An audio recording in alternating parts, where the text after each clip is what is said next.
নমস্কার, সবাই নিশ্চয়ই খুব ভালো আছেন।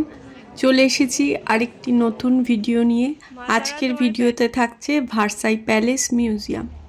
এর আগে ভার্সাই রয়্যাল গার্ডেনের ভিডিও শেয়ার করেছি, যদি না দেখে থাকেন ডেসক্রিপশানে লিংক দেওয়া থাকবে, আপনারা দেখে নিতে পারেন। সবাইকে স্বাগত জানাই আমাদের গল্প ইন্ডিয়ান বেঙ্গলি ফ্যামিলি ইন ফ্রান্সের আরেকটি নতুন ভিডিওতে। বিকেল 3:30 স্লটে আমাদের মিউজিয়ামের টিকিট কাটা ছিল। আমরা এখন মিউজিয়ামের ভিতরেই ঢুকছি। এটাই হলো ভার্সাইয়ের প্যালেস, ভার্সাইয়ের রাজপ্রাসাদ। বাইরে থেকে কীরকম দেখতে একবার দেখে নিন।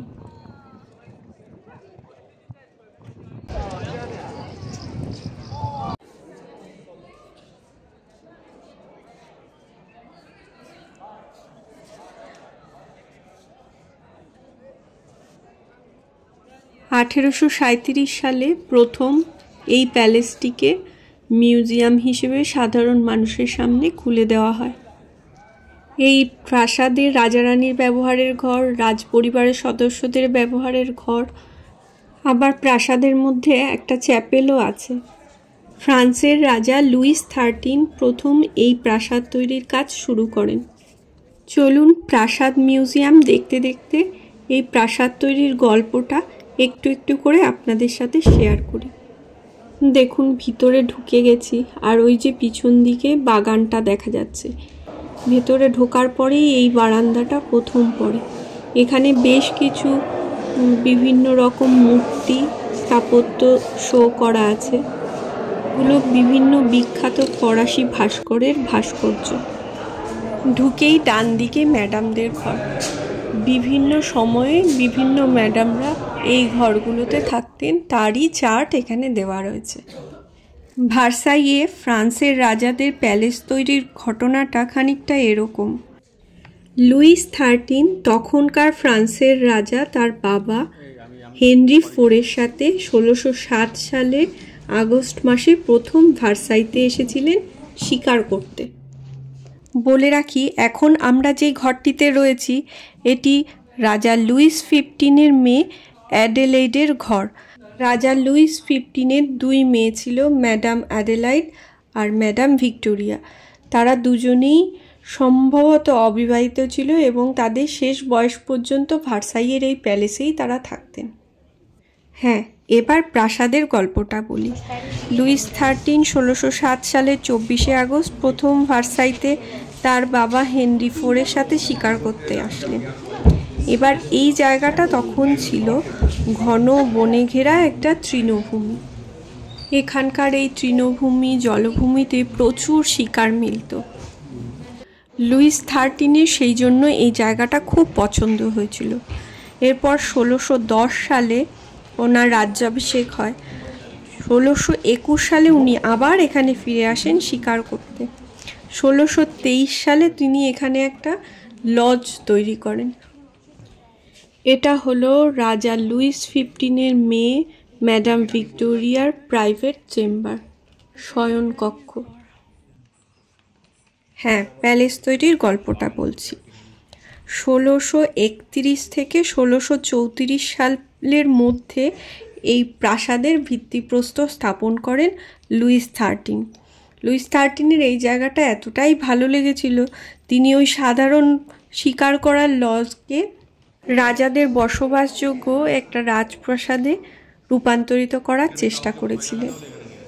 কিন্তু এই প্রাসাদের ধারাবাহিক নির্মাণ কাজ করেছিলেন লুইস 14, লুইস 13-এর ছেলে। লুইস 14 1661 থেকে 1715 সালের মধ্যে এই প্রাসাদকে আরও বড় করেছিলেন। 1662-তে তৈরি করেন ফোর্ট কোর্ট। 1668 থেকে 70 সালের মধ্যে তৈরি করেন লে ভাউ এনভালপ। 1670 থেকে 1671 সালের মধ্যে তৈরি করেন সেক্রেটারি অফ স্টেট প্যাভিলিয়ন। 1679 থেকে 81 সালের পর্যন্ত তৈরি করেন এই প্রাসাদের সাউথ উইংস। আমরা এখন যে হলটিতে রয়েছি, এই হলটির রাজকীয় সজ্জা কেমন ছিল সেটাই এখানে ডিসপ্লে করে রাখা রয়েছে। কি অসম্ভব সুন্দর সেই রাজসজ্জা ছিল।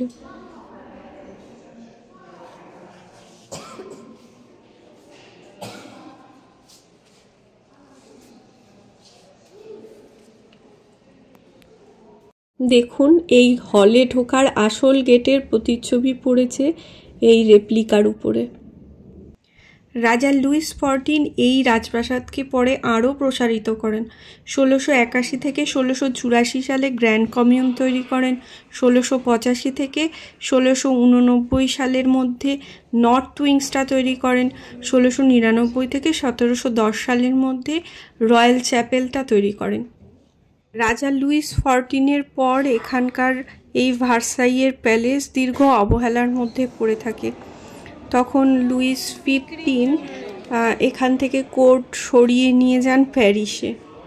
ভার্সাইয়ের এই প্যালেসে সংগঠিত সব থেকে বড় ঘটনাগুলির মধ্যে একটি হলো 1770 সালে রাজা লুইস 16 সাথে অস্ট্রিয়ার ডাচেস মেরি অ্যান্টয়েনের সাথে বিবাহ অনুষ্ঠান।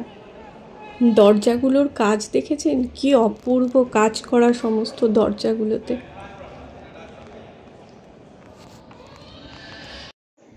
এই ঘরটিতে বিভিন্ন সময়ের রাজপ্রাসাদ তৈরির কাহিনী এবং রাজাদের ছবি প্রদর্শিত ছিল, আর এখানে প্রজেক্টরের মাধ্যমে রাজপ্রাসাদ তৈরির সমস্ত ধাপগুলো দেখানো হচ্ছিল। এখানে রয়েছে কিছু মেটালিক স্থাপত্য শিল্পের নিদর্শন।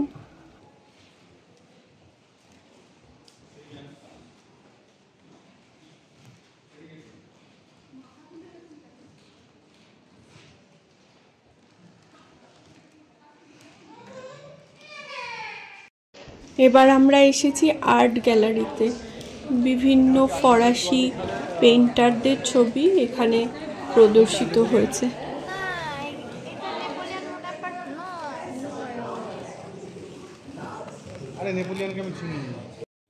এবার আমরা আস্তে আস্তে উপরে উঠছি। উপরেই রাজাদের ঘরগুলো, নিজস্ব চেম্বারগুলো রয়েছে। 1789 সালের অক্টোবর মাসে এই ভার্সাই থেকে ফ্রান্সের রাজাদের রাজদরবার পাকাপাকিভাবে প্যারিসে স্থানান্তরিত হয়। এর কারণটা ছিল তখন রাজা লুইস 16 গুরুতরভাবে আর্থিক সংকটের মুখোমুখি পড়েছিলেন। তখন পুরো ফ্রান্স জুড়েই চলছিল ফরাসি বিপ্লব। মানুষ রাজশক্তির অবসান চাইছিল। জনগণের চাপের কাছে নতি স্বীকার করে রাজা লুইস 16 এই ভার্সাই প্যালেস ত্যাগ করে সপরিবারে চলে যান প্যারিসে তাদের রাজদরবারে।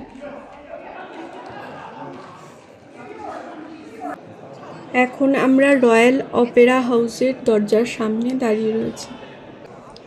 এখানেই রাজা লুইস 16 এবং অস্ট্রিয়ার ডাচেস মেরি অ্যান্টয়েনের বিয়ে হয়েছিল 1770 সালে, যেটা ছিল 1800 শতকের শেষের দিকে ভার্সাইতে হওয়া সব ঘটনাগুলোর মধ্যে অন্যতম।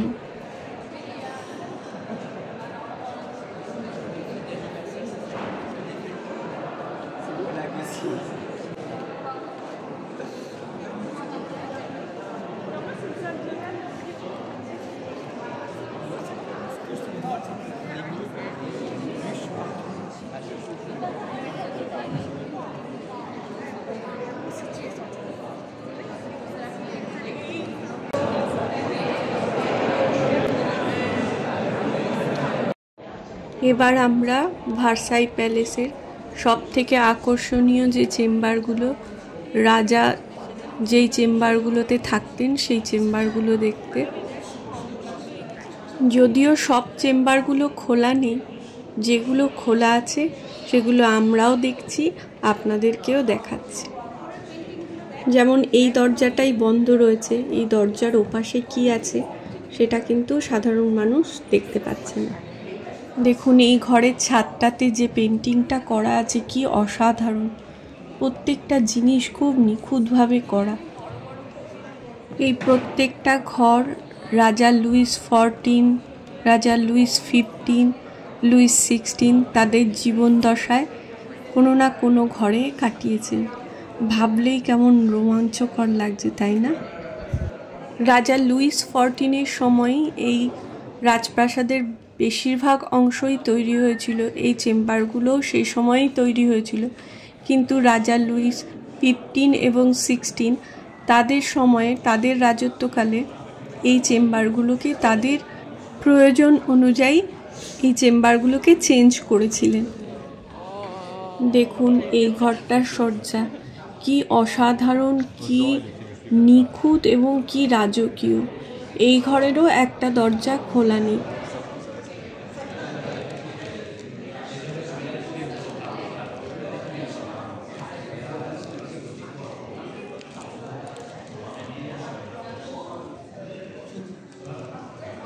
প্রত্যেকটা ঘরের ডিজাইন আলাদা, প্রত্যেকটা ঘরের যে ছাদে পেন্টিংগুলো আছে সেগুলো সম্পূর্ণ আলাদা।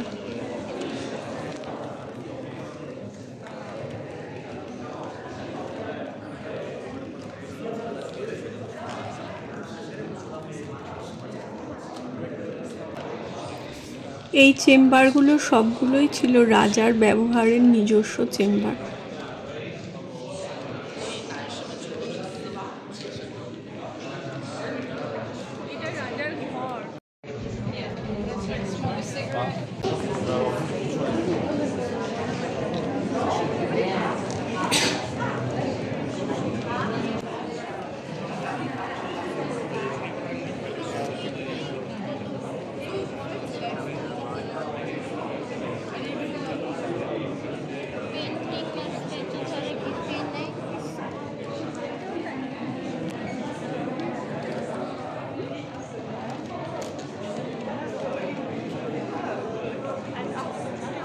আজ খুব ভিড় হয়েছে, যেহেতু আজকে ছুটির দিন সেই জন্য ভিড়টা একটু বেশি।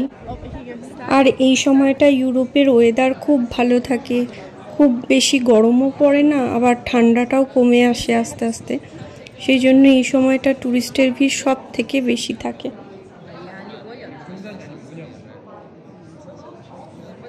রাজার ব্যবহৃত ঘড়ি, প্রত্যেকটা ঘরের ছাদের কাজগুলো এত সুন্দর, এত নিখুঁত আর এত সূক্ষ্ম সূক্ষ্ম কাজ করা। পেন্টিংগুলো তো জাস্ট অসাধারণ, চোখে না দেখলে ঠিক বলে বোঝানো যায় না। এখন আমরা দাঁড়িয়ে আছি যে রুমটাতে, এটা হলো হল অফ মিরর। চোখ ধাঁধানো রাজকীয় শোভা যাকে বলে, এটা হলো সেটাই। এর ডান সাইডে রয়েছে খোলা জানলা, যেগুলো থেকে বাইরের গার্ডেনটাকে পুরো দেখা যায়। আর বা সাইডে সমস্ত জানলাগুলোর উপরে কাঁচ লাগানো রয়েছে। অসম্ভব সুন্দর, অসম্ভব সুন্দর।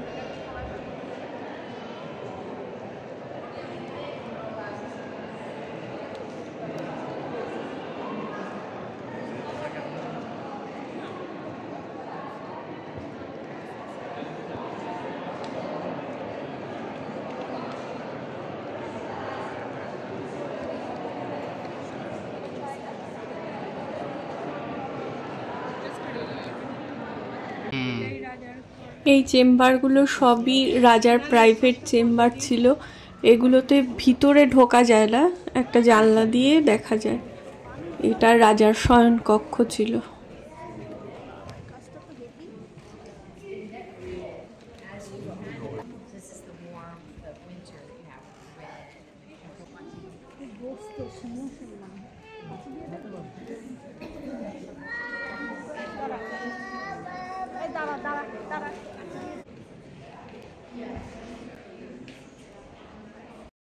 হল অফ মিররের সৌন্দর্য দেখব কি, সৃজান তখন এত বায়না করছে, সারাদিন ঘুরে ও খুব ক্লান্ত ছিল। আর তখন ওর এখানে গাড়ি খেলার নেশা উঠেছে।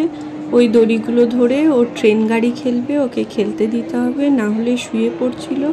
লোকজন সেটা দেখে হাসছিল। একটা বাজে অবস্থার মধ্যে ছিলাম। এটা রানী মেরি অ্যান্টোয়াইনের শয়নকক্ষ। দেখুন কি অসাধারণ কাজ করা।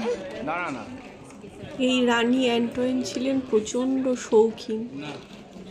এনার ড্রেস এবং গয়নার কালেকশন ছিল প্রচুর, ঘড়িও ছিল প্রচুর। এগুলো লুভরে মিউজিয়ামে সংরক্ষিত আছে।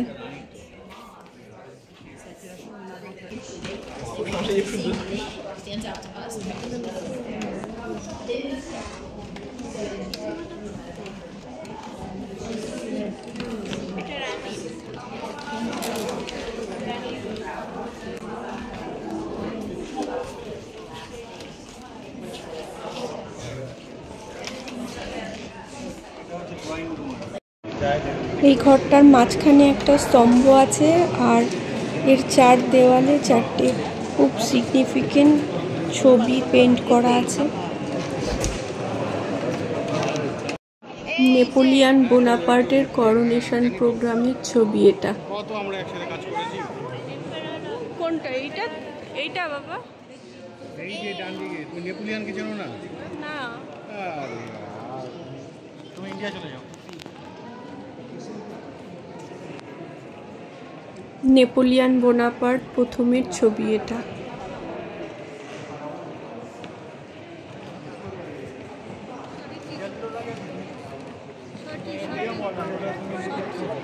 তাই এই দেখো ইতালীয় কঙ্কাল করে ফেলেছিল তো, এই যে এম্পায়ার দে ফ্রন্ট সাইড লুই দো। এবার এসেছি হল অফ ব্যাটেল রুমে।